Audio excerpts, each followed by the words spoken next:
Donald Trump abruptly and on Twitter canceled a planned state visit to Denmark, apparently because the Danish Prime Minister didn't want to talk about Greenland and selling it to the United States.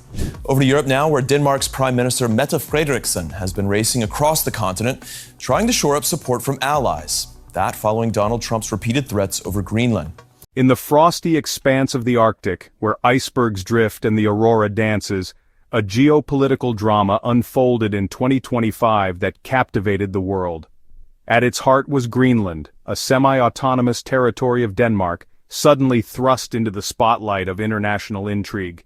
The catalyst? A bold and brash declaration from the newly re-elected U.S. President Donald Trump, who, with characteristic audacity, vowed to bring Greenland under American control. This wasn't a mere diplomatic overture, it was a thunderous proclamation that reverberated across capitals from Copenhagen to Ottawa and set the stage for a high-stakes chess match in the Arctic. What followed was a saga of ambition, defiance, and a surprising masterstroke that reshaped the region's future, revealing the power of quiet diplomacy in a world of loud posturing. The story began in November 2024, when Trump, fresh off his re-election victory, wasted no time dusting off a provocative idea from his first term, acquiring Greenland. Back in 2019, he had floated the notion of purchasing the island, only to be met with a swift rebuke from Denmark's then Prime Minister Mette Frederiksen, who called the idea absurd. The world chuckled, assuming it was a fleeting whim. But Trump, now back in the White House, was not one to let go of unfinished business. By early 2025, he made his intentions crystal clear in a speech that electrified the global stage. "One way or another, we're going to get Greenland," he declared, his words dripping with the confidence that had long defined his political persona. This wasn't just about real estate, it was about asserting American dominance in a region increasingly vital to global security and economic interests. Greenland, a vast island of ice and rock with a population of just 56,000, might seem an unlikely prize, but beneath its frozen surface lies a treasure trove of resources that could power the future. Geological surveys estimate that Greenland holds 38 billion tons of rare earth elements, metals like niobium, graphite, and zirconium, essential for everything from smartphones to stealth fighters. Its waters and bedrock may also conceal 17 billion barrels of oil and vast natural gas reserves. For Trump and his advisors, Greenland wasn't just a slab of Arctic ice. It was a strategic jackpot, a linchpin for America's energy, technology, and defense ambitions. The Pentagon had long eyed Greenland's northern coastline, a radar blind spot that could allow Russian submarines to slip through undetected. Trump's rhetoric framed control of Greenland as a matter of national survival, a bulwark against rivals like China, who were also eyeing the island's riches. In Washington, Trump's National Security Council dug into Cold War-era playbooks to justify this audacious goal. They unearthed documents from the Eisenhower administration outlining plans to close the Arctic gap, ensuring no vulnerabilities in America's northern defenses. Another relic, a 1980s proposal to modernize radar installations around the U.S. Thule Air Base in northern Greenland, offered a blueprint for long-term control. Trump's team saw these as more than historical curiosities. They were templates for asserting sovereignty, whether through negotiation, economic leverage, or something bolder. In public, Trump's tone shifted from transactional deal-making to outright claims of necessity. In a March 2025 address to Congress, he dropped all pretense of partnership, declaring that the U.S. must take Greenland for its own good and for American security. The message was unmistakable. Greenland was no longer just a partner, it was a prize. But if Trump expected Denmark and Greenland to acquiesce, he was sorely mistaken. In Copenhagen, Prime Minister Mette Frederiksen delivered a steely response, praising Greenlanders for their resilience in the face of Washington's pressure. Standing before the press on a brisk Copenhagen morning, she declared that Greenland's future belonged to its people, not to any foreign power, even an ally. In Nuuk, Greenland's capital, leaders echoed her defiance. Prime Minister Mute Egede spoke emotionally, accusing the U.S. of aggressive tactics that eroded trust. Another Greenlandic minister went further, delivering a pointed rebuke to Trump himself. Greenland has been part of the Danish realm for over 800 years. It is not for sale. The message was clear and it resonated across the Arctic. Greenland was not a bargaining chip. The defiance wasn't just rhetorical. In a rare show of unity, the Danish parliament and Greenland's home rule government issued a joint statement in mid-March 2025, flatly rejecting any discussion of transferring sovereignty. The statement carried a warning that shook NATO to its core. Any attempt to strong-arm Denmark or Greenland would be seen as an attack on the alliance's unity.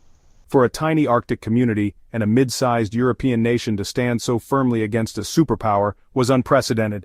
It was a David and Goliath moment, with Greenland and Denmark telling the U.S. in no uncertain terms to back off.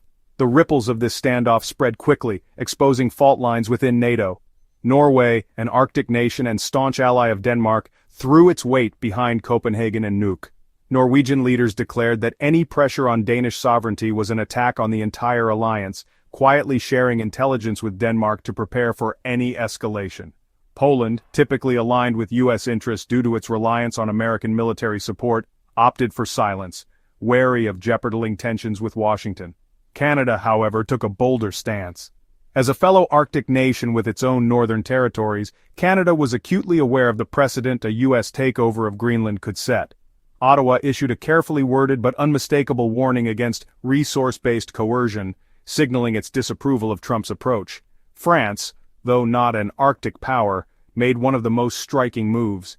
In a show of solidarity with Denmark, Paris deployed a nuclear-powered submarine to patrol Baffin Bay, the waters between Greenland and Canada. It was a symbolic gesture, a reminder that Europe was watching. France also pledged funds and expertise to build a new international airport in Greenland, addressing a long-standing need for infrastructure. The message was clear: Greenland didn't need to turn to Washington for development. Europe was ready to step in. These moves underscored a growing reality. Trump's Greenland gambit was straining NATO in ways few issues ever had. The alliance, built on collective defense, was not designed for one member to covet another's territory. While the public war of words escalated, a quieter but far more consequential drama was unfolding. Canada, often underestimated in global affairs, was executing a masterstroke that would redefine the Arctic's balance of power. Unlike Trump's bombast, Canada's approach was subtle, cooperative, and strategic. For years, Canadian mining companies had been eyeing Greenland's resources, not to claim the island but to partner with it.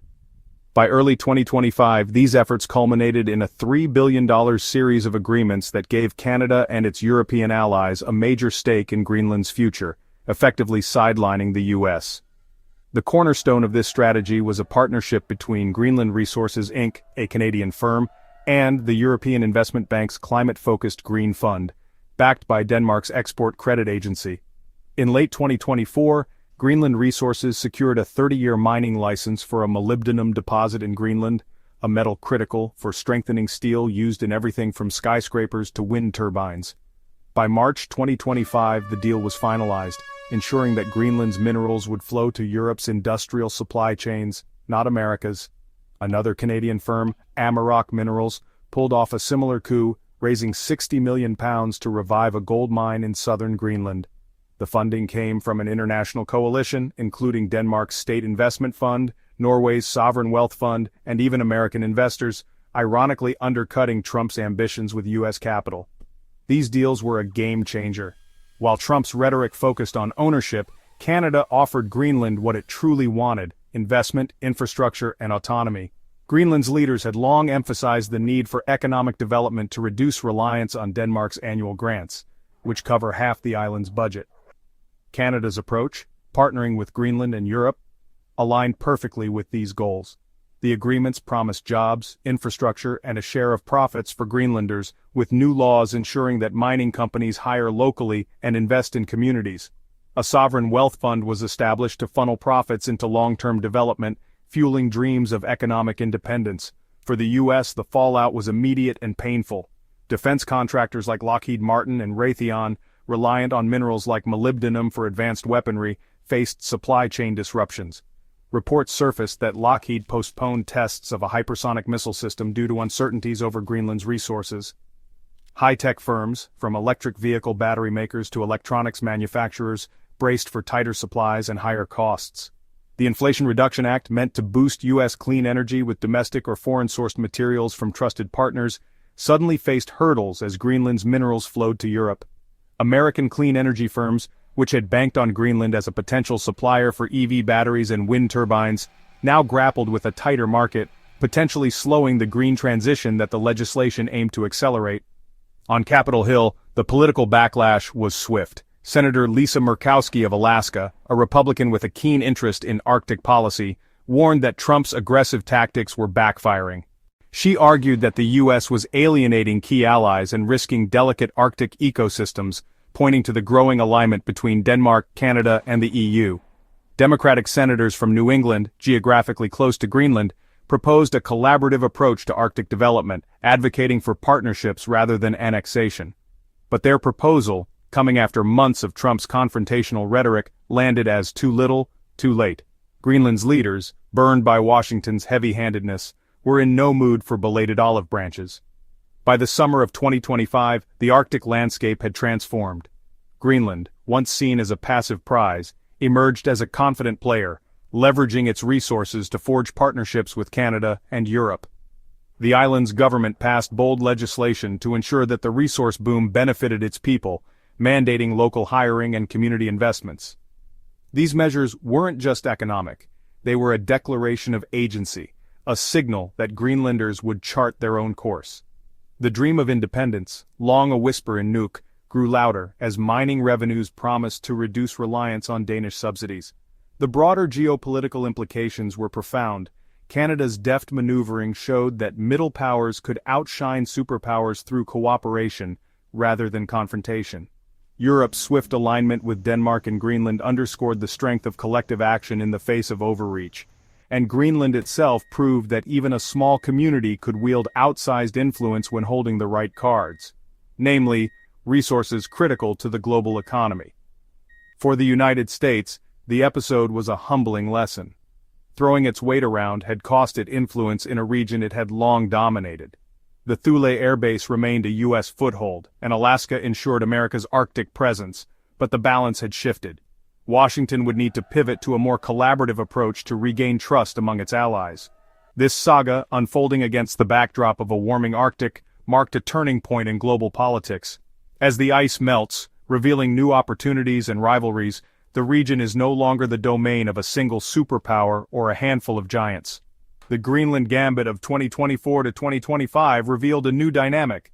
Economic statecraft and strategic partnerships could triumph over territorial ambitions. Canada's quiet deals, Denmark's resolute defiance, and Greenland's assertive autonomy reshaped the Arctic narrative. The world watched as a tiny island, backed by nimble allies, stared down a superpower and emerged not just intact but empowered. The story is far from over. The Arctic's resources, from minerals to shipping routes, will only grow in importance as the planet warms. Rivalries will intensify and new players will emerge. For now, though, Greenland stands as a testament to the power of resilience and collaboration. It's a reminder that in the high-stakes game of geopolitics, the loudest voice doesn't always win. Sometimes it's the quiet strategist, building bridges while others build walls, who shapes the future. As the world turns its gaze to the Arctic, one thing is clear. Greenland, once a footnote in global affairs, is now writing its own chapter, and the world is taking notice.